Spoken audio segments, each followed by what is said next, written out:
할렐루야. 2019년 우리나라 범인 검거율은 83.3%라고 합니다. 수치만 보면 검거율이 상당히 높은 것을 알 수 있는데, 또 다른 각도에서 볼 때 작은 수치지만 17%는 아직 범인이 잡히지 않았다는 뜻입니다. 이런 경우 피해자들은 얼마나 억울하고 답답하겠습니까? 범인을 잡지를 못하니까요. 혹시 여러분 인생 가운데 이해할 수 없는 미제 사건, 사고는 없습니까? 우리가 인식하지 못해서 그렇지 우리 주변에는 우리가 이해할 수 없는 일들이 수없이 일어나고 있습니다. 본문에 나오는 야곱의 가정에도 22년 동안이나 풀리지 않았던 미제 사건이 있었는데 오늘 드디어 그 미스테리가 벗겨집니다. 본문은 요셉이 자신을 팔아먹은 형들을 22년이 지나 어디에서요? 외나무 다리에서 만났을 때 이 요셉이 어떻게 이 형들과 깨어진 관계를 회복했는지 보여주는데 이 모두가 우리 모두에게는 잔잔한 감동으로 이제 증거가 됩니다. 첫 번째, 요셉은 형들 앞에 감정을 억제하지 못하고 큰 소리로 울었습니다. 요셉이 우는 울음은 참 기가 막힌 울음이었을 거예요. 22년 동안 정말 타향에서 살면서 형들에게 죽을 뻔하다가 겨우 이렇게 참 살다가 형들을 만났으니 아마 기가 막힌 눈물이었을 것이 본문 1절과 2절에 나오는 내용입니다. 요셉이 시종하는 자들 앞에서 그 정을 억제하지 못하여 소리질러 모든 사람을 자기에게서 물러가라 하고 그 형제들에게 자기를 알리니 그때 그와 함께한 다른 사람이 없었더라. 2절이요. 요셉이 큰 소리로 우니 애굽 사람에게 들리며 바로의 궁중에 들리더라 했습니다. 요셉이 형들 앞에서 우는 눈물은 힘들어서 우는 눈물도 그렇다고 형들이 자신을 노예로 팔아먹었다고 억울해서 흘리는 눈물도 아닙니다. 이 당시 요셉의 감정을 잘 드러낸 노래가 있는데 어떤 노래인 줄 아십니까? 서른도 씨가 불렀던 잃어버린 30년입니다. 비가 오나 눈이 오나 바람이 부나 그리웠던 30년 세월 의지할 것 없는 이 몸 서러워하며 그 얼마나 울었던가. 우리 형제 이제라도 다시 만나서 못다 한정 나누는데 어머님 아버님 그 어디에 계십니까? 목매이게 불러봅니다. 예. 1983년 KBS 방송국에서 이산가족 찾기 특별 방송 때 날마다 흘러나왔던 노래입니다. 여기 나이 드신 어른들은 아마 이 가사나 멜로디가 귀에 익숙할 겁니다. 요셉의 마음이 바로 이런 마음이 아니었을까요? 이산가족이 이 상봉하는 마음. 그러나 사실 보통 사람 같았으면 형들을 만났을 때 가만히 두지 않았을 것입니다. 형님, 왜 그때 나를 죽이려고 했어요? 왜 나를 팔아먹었어요? 그런데 요셉은 이런 말조차 하지 않았습니다. 어떻게 요셉은 자기를 죽이려고 했던 형들을 22년 만에 만났는데 이렇게 태연하게 대할 수 있었던 것입니다. 저를 한번 따라서 하시기 바랍니다. 사랑은 미움을 이깁니다. 사랑은 미움을 이겼어요. 베드로전서 4장 8절입니다. 무엇보다도 뜨겁게 서로 사랑할지니 사랑은 허다한 죄를 덮느니라 그랬어요. 요셉은 큰 소리로 울었는데 요즘 현대인들은 눈물이 메말라 버렸습니다. 상한 감정과 고통을 겪을 때 역설적으로 울어야 상처난 감정과 마음이 치료받을 수 있습니다. 특히 그리스도인들은 수시로 하나님께 나와 회개의 눈물, 감사의 눈물, 기쁨의 눈물을 흘려야 영적으로 건강한 것입니다. 여러분들에게는 이런 눈물이 있습니까? 세상 사람들은 웃으면 복이 와요 라고 하지만 성경은 반대입니다. 우는 자가 복이 있다고 말합니다. 이것은 제가 지어낸 말이 아니라 예수님이 직접 하신 말씀입니다. 누가복음 6장 21절 말씀 보니까 지금 우는 자는 복이 있나니 너희가 웃을 것이며, 마태복음 5장 4절에도 애통하는 자는 복이 있나니 그들이 위로를 받을 것이며 했습니다. 울고 애통하는 것이 세상 사람들이 볼 때는 찌질하게 보이지만 예수님은 우는 자에게 복을 주시고 위로해 주십니다. 그래서 영국의 유명한 이스폴전 목사님은 마른 눈으로 천국에 들어갈 수 없다라는 유명한 말을 남기셨어요. 예배드리면서 여러분들은 잘 모르시겠지만 제가 강단에서 앞에서 설교하다 보면은 은혜를 받는가 못 받는가 제가 대충 보입니다. 설교하면서 저에게 큰 위로가 되는 것은 참 설교를 잘 듣는 분들, 특별히 감동이 되어서 눈물을 훔치는 분들이 가끔씩 있습니다. 저는 설교하면서 여러분의 감정과 눈물샘을 자극하고 싶지는 않습니다. 단지 하나님이 우리에게 주신 감정이 회복될 때 자연스럽게 울게 되어 있어요. 저는 우는 성도가 매우 건강한 성도라고 생각합니다. 웃기는데 웃지 못하는 것도 문제지만 죄를 통회하고 자복할 때 혹은 하나님의 은혜가 감격스러울 때 울지 못하는 것도 이게 비정상이고 영혼에 이미 병든 것입니다. 여러분들은 성령님이 여러분의 마음을 감동하실 때 눈물이 있는 성도가 되시기를 주의 이름으로 축원합니다. 눈물은 결코 약자의 부끄러운 행동이 아니라 눈물은 믿음 있는 성도의 건강한 영적 반응입니다. 저를 한번 따라서 하시기 바랍니다. 하나님의 말씀에 반응합시다. 요셉은 이제까지 참았던 감정이 북받쳐 올라서 얼마나 크게 울었는지 본문 2절에 보니까 바로의 궁중까지 그 울음소리가 들렸다고 말합니다. 두 번째, 요셉이 눈물을 닦고는 제일 먼저 형들에게 아버지 야곱의 안부를 묻습니다. 본문 3절 말씀입니다. 요셉이 그 형들에게 이르되 나는 요셉이라 내 아버지께서 아직 살아 계시니까. 요셉은 22년간 자신에게 채색 옷을 입혀주고 자신을 지극히 사랑했던 늙으신 아버지 야곱을 잊지를 못했습니다. 아마도 요셉은 총리가 되면서 늙으신 아버지를 호강시켜드려야지 이런 마음으로 가득 찼을 것입니다. 그렇습니다. 요셉이 형들에게 아버지의 안부를 제일 먼저 물은 것은 형들과의 화해보다 더 우선되는 것이 뭐라고요? 아버지 야곱의 생사 여부였습니다. 이때 아버지 야곱의 나이가 자그만치 130세였어요. 그래서 요셉은 내 아버지께서 아직 살아 계시니까 이렇게 물었던 것입니다. 불행 중 다행인 것은 요셉의 형들이 전에는 아버지 야곱을 미워하고 싫어했지만 이제는 아버지를 사랑하고 효도하고 있었습니다. 그렇다고 형들의 죄가 완전히 해결된 것은 아닙니다. 그 이유는 형들은 22년이 지나도록 아버지를 속이고 있었어요. 아버지에게 우리가 요셉을 팔아먹었다고 말하지 않고 시침이 떼고 있었어요. 더 나아가 하나님께도 회개하지 않았기 때문에 그 죄가 해결된 건 아닙니다.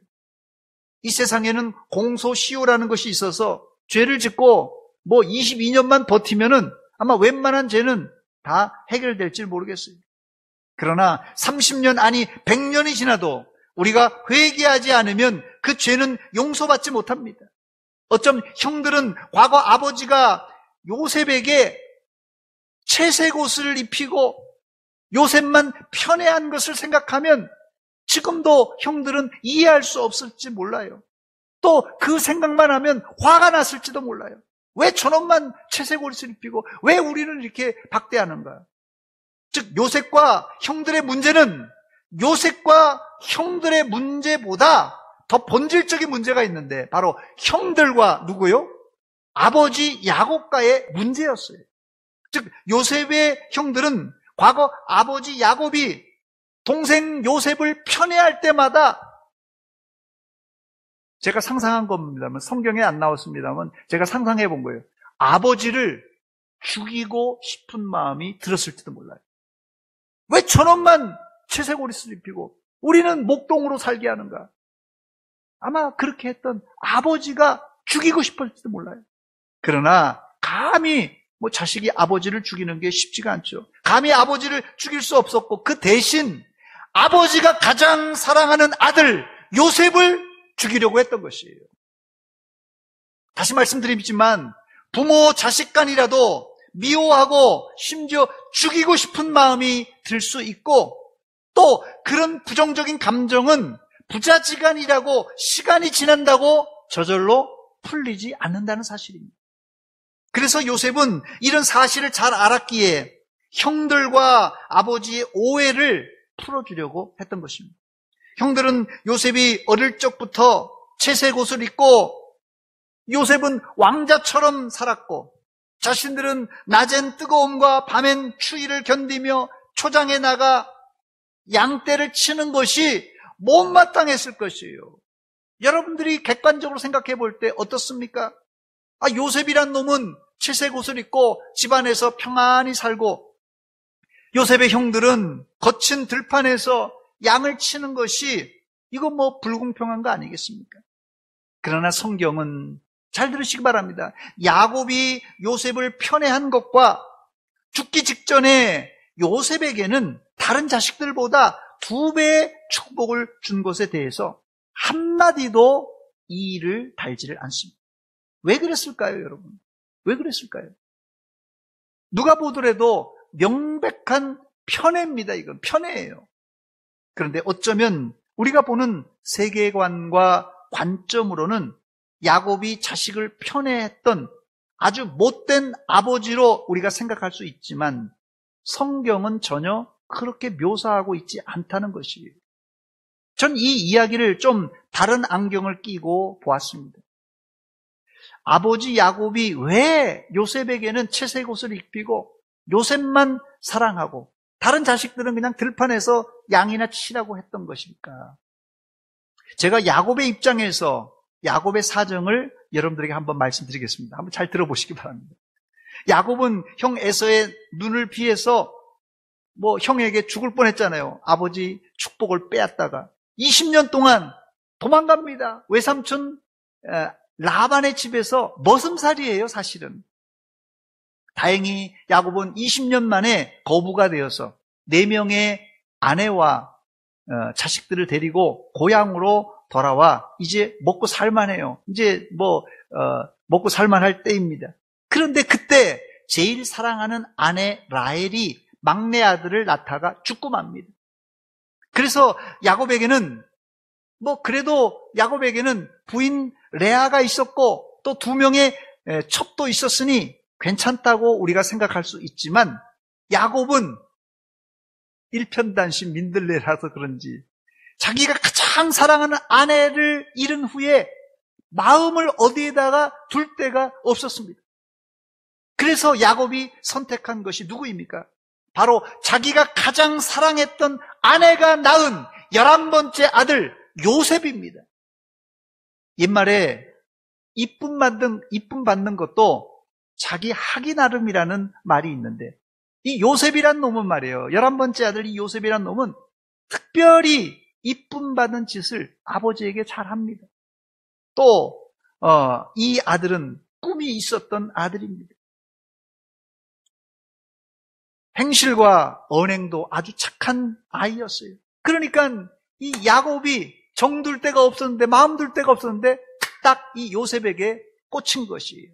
그래서 아내가 죽은 이후 바로 이 11번째 아들 요셉을 물고 빠른 거예요. 아버지 야곱이 왜 요셉을 그렇게 이뻐했는지 여러분 조금이라도 이해가 가십니까? 요셉의 형들이 왜 아버지가 요셉만 편애했는지 그 오해가 안 풀리면은 절대 요셉과 형들과의 관계도 개선되기 힘들 것입니다. 우리는 요셉의 형들이 요셉을 죽이려고 하다가 인신매매로 팔아먹었으니까, 형들이 동생을 죽이려고 했으니까 이 요셉과 형들의 관계만 개선되면 다 될 줄 알지만, 실제 근본적인 문제는 누구와 누구라고요? 형들과 아버지 야곱 사이에 있었던 미움과 오해의 문제였다는 것이에요. 다시 말해서 부모와 맺힌 오해를 풀지 않고 형제 간의 사랑은 풀릴 수 없는 문제라는 것이에요. 이게 바로 가정에 꼬여있는 문제를 푸는 순서입니다. 저는 여러분에게 도전을 드리고 싶어요. 여러분 인생에 풀리지 않는 문제가 있죠. 여러분의 인생에 풀리지 않는 문제 어떻게 푸시겠습니까, 여러분? 여러분들이 도저히 이해할 수 없는 문제도 생기잖아요. 그 문제 어떻게 푸시겠습니까? 사실 그 문제를 가지고 풀리지 않으니까 고민하는데, 그 문제를 가지고 고민하지 마시고 그 문제를 가지고 우리 하나님 아버지 앞에 나와서 통곡하고 눈물을 흘려보시기 바랍니다. 기도하시기 바랍니다. 하나님과 관계가 회복되면 내가 복잡하다고 생각하는 문제가 한 방에 너무나도 쉽게 풀릴 수 있다는 것이, 이게 성경적인 원리이고 문제를 푸는 순서입니다, 여러분. 이것을 우리 실생활에 적용해 보면, 자녀들이 싸우는 가정은, 자녀들에게 불화가 있는 가정은 자녀들의 문제이기도 하지만, 본질적인 문제는 부모가 부모 역할을 잘 못한 경우가 종종 있다는 것입니다. 교회 안에서도 인간관계가 문제 있는 분들이 제가 잘 살펴보면 겉보기에는 이분은 인간관계가 엉망이에요. 근데 겉보기에는 인간관계가 문제지만 사실 본질적인 문제로 들어가면 하나님을 잘못 믿는 경우가 대부분입니다. 이런 사람은 인간관계보다도 먼저 하나님과 깨어진 관계를 개선해야 신앙의 바른 궤도를 오를 수 있습니다. 세 번째, 그래서 요셉은 형들과 본질적인 관계 개선을 위해서 형들의 약점을 들추어냅니다. 보면 4절입니다. 요셉이 형들에게 이르되 내게로 가까이 오소서. 그들이 가까이 가니 이르되 뭐라고요? 나는 당신들의 아우 요셉이니 당신들이 애굽의 판자라. 요셉은 자신을 소개할 때, 형들한테 소개할 때, 형 나야 뭐 이러면 되는데 뭐라고 얘기한다고요? 당신들이 애굽의 판 요셉, 이렇게 얘기하는 거예요. 형 나 요셉이야 이러면 되는데 당신들이 나를 애굽의 판 요셉이라 왜 이렇게 말한 것입니까? 아마 이 소리를 듣고 형들의 가슴은 철렁 내려앉았을 것입니다. 입이 10개라도 할 말이 없고, 아니 죽을 죄인이 된 것이에요. 그러나 아프지만 과거의 허물을 들추어내야 용서, 화해, 사랑으로 이어지는 회복이 일어날 수 있는 것입니다.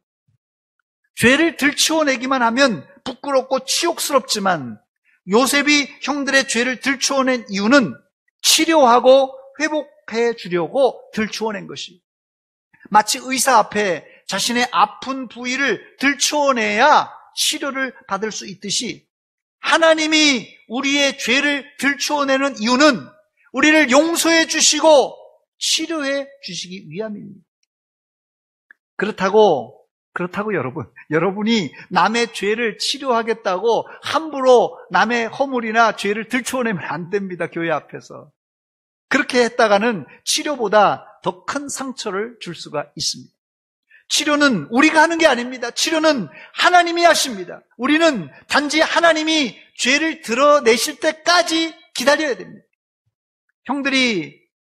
이 요셉이 형들의 상처를 다루는 장면은 우리가 남의 실수를 어떻게 다루어야 할지 이게 잘 보여주고 있는데, 옛말에 꿈보다 뭐가 중요하다고요? 해몽이라는 말이 있지 않습니까? 요셉은 형들의 죄를 드러냈지만 야단치지 않고 형들의 잘못 가운데서 역사하셨던 하나님의 감추어진 비밀을 드러냈습니다. 사실 이것은 이미 요셉이 17세 소년이었을 때 꾸었던 꿈속에 다 들어있던 내용이었어요. 11곡식단이 요셉의 곡식단을 삥 둘러서더니 절을 하는 꿈과 하늘의 11별과 해와 달이 자기 별에게 절하는 꿈이 바로 요셉 인생의 청사진이었어요. 본문 5절입니다. 당신들이 나를 이곳에 팔았다고 해서 근심하지 마소서, 한탄하지 마소서. 하나님이, 누가요? 하나님이 생명을 구원하시려고 나를 당신들보다 먼저 보내셨나이다. 창세기 50장 20절에도 요셉은 반복해서 형들에게 설명합니다. 당신들은 나를 해하려 하였으나 누가요? 하나님은 그것을 선으로 바꾸사 오늘과 같이 많은 백성의 생명을 구원하게 하시려고 하셨다고 말합니다. 여기 놀라운 요셉의 고백이 나오는데 형들이 지은 죄와 이제까지 일어난 일련의 복잡한 사건들은 형들이 했어요. 인간들이 다 했지만은 그 와중 속에서도 우리 인생의 주어는 내가 아니라 하나님이었다는 사실입니다. 여러분 인생의 주어가 누구입니까? 여러분 인생의 주어가 누구입니까? 나예요? 아니면 하나님이십니까? 이 비밀을 요셉은 이미 17세의 소년이었을 때 깨닫고 자신에게 닥친 엄청난 고난 가운데서도 끝까지 감내할 수 있었던 것입니다. 이것이 바로 믿음의 실력자의 태도입니다. 혹시 여기 계신 분들 중에 자기 인생이 아직도 이해가 되지 않는 분이 계십니까? 왜 내가 이 집구석에 와서, 왜 내가 이 남자를 만나서 고생하는가? 왜 내가 이런 터무니없는, 이해할 수 없는 일과 사건을 만나서 고생하는가? 아직도 여러분 인생에 이해가 안 되시고 해석이 안 되십니까? 여러분 인생의 주어를 바꾸시기 바랍니다. 여러분 인생의 주어를 바꾸시기 바랍니다. 어떤 사람은 자기 인생이 이해가 안 돼서 매사에 화를 내면서 가족에게 분풀이하는 사람들이 있는데 그런 사람은 복잡한 사건, 사고 가운데 주어로 역사하시는 하나님을 체험하지 못해서 그런 것이에요. 여러분들도 이제까지 여러분이 인생을 내가 70년, 80년 끙끙거리면서 인생을 살아온 것 같지만 내가 아니라 하나님이 나를 여기까지 이끌어 주신 것입니다. 그래서 우리가 찬송할 때 오늘 우리 장로님 기도하시면서도 지금까지 지내온 것 주의 크신 은혜라고 우리가 찬송할 수 있는 것입니다. 이 사실이 이해가 되면 여러분 인생 가운데 풀리지 않는 미스테리 같은 이 사건들이 한 방에 풀려요. 주어를 내가 했을 때는 안 풀려, 내가 했을 때는. 주어를 하나님으로 했을 때는 우리의 미스테리 문제들이 쫙 풀린다는 거예요. 네 번째, 끝으로 저는 요셉의 인생 해석을 우리 인생 해석으로 적용해보고 말씀을 맺도록 하겠습니다. 요셉의 인생을 평가한다면 크게 두 가지로 구분할 수 있습니다. 첫째는 불행한 역사입니다. 요셉은 형들에게 시기 질투를 받아 죽을 뻔했다가 인신매매로 외국으로 팔려간 기구한 인생이에요. 정말 형들에게 죽을 뻔하다가 팔려가는 기구한 인생입니다. 또 노예로 팔려왔지만 요셉은 거기서 마음을 잡고 좀 열심히 한번 해보려고 하다가 주인집 마나님의 누명을 쓰고는 이제 감옥에 들어갑니다. 참 얼마나 억울합니까? 열심히 했는데 감옥에 갔다니. 요셉의 인생은 온통 기구한 인생, 억울한 인생 투성입니다. 요즘 아이들 말로 이생망 들어보셨어요? 이생망. 이번 인생은 망했다. 말 그대로 이번 인생이 망한 인생이에요. 그런데 요셉의 인생을 긍정의 안경을 끼고 보면 어떨까요? 요셉은 유년기에, 청소년기에 누구도 누리지 못했던 아버지의 끔찍한 사랑을 받고 왕자처럼 컸던 행복한 유년, 행복한 청소년기가 있었습니다. 또 형들의 시기 질투로 죽을 뻔했지만 다행히 목숨을 구해 애굽에 팔려갑니다. 요셉은 비록 애굽에 팔려갔지만 팔려간 집에서 주인의 총애를 받아 그 집의 가정총무로 일하게 됩니다. 비록 누명을 쓰고 감옥에 들어갔지만 감옥에서도 누구에게요? 간수장에게 인정을 받고 또 감옥 안에서 술 맡은 관원의 이 꿈을 해몽하고 더 나아가서는 바로 왕의 꿈을 해몽함으로 애굽의 총리 대신이 된 사람입니다. 어떻습니까? 긍정의 안경을 끼고 보니까 요셉은 결코 불행한 사람, 인생 폭망한 사람이 아니라 오히려 요셉이 당한 고난은 하나님이 요셉을 총리 대신으로 만들기 위한 특별한 계획이었다는 사실을 알게 됩니다. 이 자리에 70세 이상 되신 여자 어른들, 특별히 여자 어른들, 어려서 70세 넘으신 분들은 6.25 전후로 출생하신 분들이라서 이 6.25 전쟁통에 자라면서 고생을 많이 했을 것입니다. 또 결혼해서도 참 어렵게 살았고 고생 누구 말대로 징그럽게 고생하신 분들이 이 자리에도 있을 것입니다. 그런데 이런 분들이 꼭 하는 말이 있는데, 남편 복 없는 여는 누구 복도 없다고요? 자식 복도 없다. 남편 복 없는 여는 자식 복도 없다. 이런 말을 잘 하십니다. 그리고는 한숨을 쉬고 자기 인생을 저주하고 남편, 자식, 그리고 이 사회까지도 저주를 합니다. 그런데 어떤 분은 같은 나이대에 어려움을 겪었고 남편도 자식도 시원치 않지만 오히려 도리어 감사하는 분이 있습니다. 내가 죄인인데 나 같은 죄인을 예수 믿게 하시고 날 구원하신 하나님, 그 은혜, 그 사랑 또 감사합니다. 남편이 교회 다니는 나를 평생 들들들 볶았고 핍박했지만은 이제는 주먹질도 안 하고 술도 덜 먹고 교회 가는 거 이제 아무 소리도 안 하고 또 헌금하는데도 이제 뭐라고 안 합니다. 비슷한 상황인데 한 사람은 한숨과 저주스러운 인생이라고 생각하고 다른 사람은 하나님의 은혜요, 모든 것이 감사라고 생각하는 사람이 있습니다. 여러분, 남편 복, 자식 복 없어도 예수 믿는 사람은 하나님께 복 받은 사람입니다, 여러분. 이 복이 최고의 복이고 진짜 복인 줄 믿으시기 바랍니다. 여러분, 교회만 다닌다고 다 그리스도인이 아닙니다. 자기 인생을 이 믿음의 안경을 끼고 해석할 줄 알아야 그 사람이 건강한 그리스도인입니다. 자기 인생을 고난과 저주 한탄의 안경을 끼고 보는 분들은 죽을 때까지 그렇게 살다가 죽을 것이에요. 여러분, 이런 부정적인 안경, 불신앙의 안경을 벗어버리시기 바랍니다. 그리고 주 안에서 주님이 나에게 과거에 주신 복을 한번 생각해 보세요. 고난 가운데서도 복 주셨잖아요. 그 어려운 가운데서도 나에게 복을 주신 그 복을 세워보시고 더 나아가 앞으로 나에게 쏟아 부어주실 복을 한번 세워보시기 바랍니다. 어려운 가운데서도 감사가 나올 수밖에 없습니다. 예수님은 누가복음 11장 34절에 내 눈의 등불은 눈이라, 내 몸의 등불은 눈이라, 내 눈이 성하면 온 몸이 밝을 것이요 만일 나쁘면 내 몸도 어두우리라. 지체 중에 가장 작은 눈, 이 조그만 눈 아니에요. 그러나 이 눈이 어두우면 어떻게 된다고요? 온 몸이 어둡게 된다는 말입니다. 육신의 눈뿐만 아니라 세상을 바라보는 이 눈이 있는데요. 그걸 세계관이라고 합니다. 이 세계관의 눈도 어두우면 세상을 곡해하고 왜곡해서 볼 수밖에 없습니다.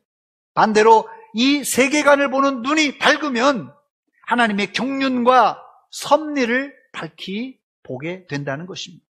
여러분들은 하나님이 창조하신 세상 속에 이미 죄가 들어와서 정말 고통과 아픔, 저주, 불신, 미움이 가득 차 있습니다.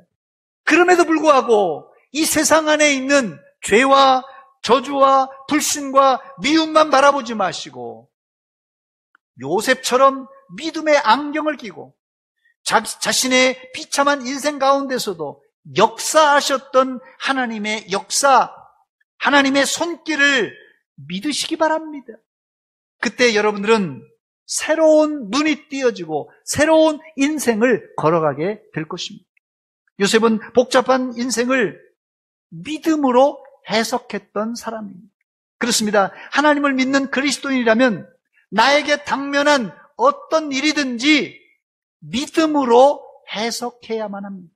그 이유는 하나님은 우리의 생사화복을 홀로 주관하시는 절대자이기 때문에 그렇습니다. 요셉의 세계관은 모든 것이 합력하여 선을 이루는 줄을 믿었던 세계관을 가졌습니다.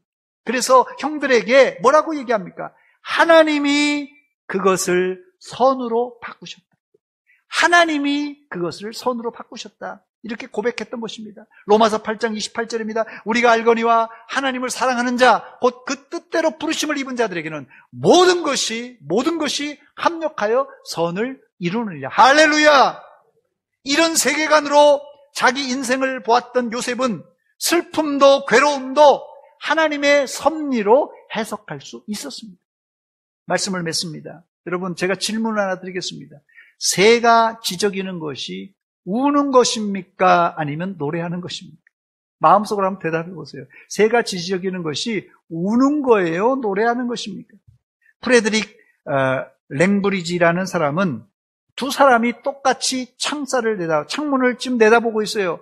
창문을 통하여 밖을 볼 때 한 사람은 진흙을 보고 다른 사람은 별을 본다라는 유명한 말을 남겼습니다. 여러분은 믿음의 세계관으로 인생과 세상을 바라보시고 하나님이 내 인생의 주어임을 인정하는 성숙한 성도가 되시기를 주의 이름으로 축원합니다. 기도하겠습니다. 하나님, 우리 아버지 은혜와 사랑 감사드립니다.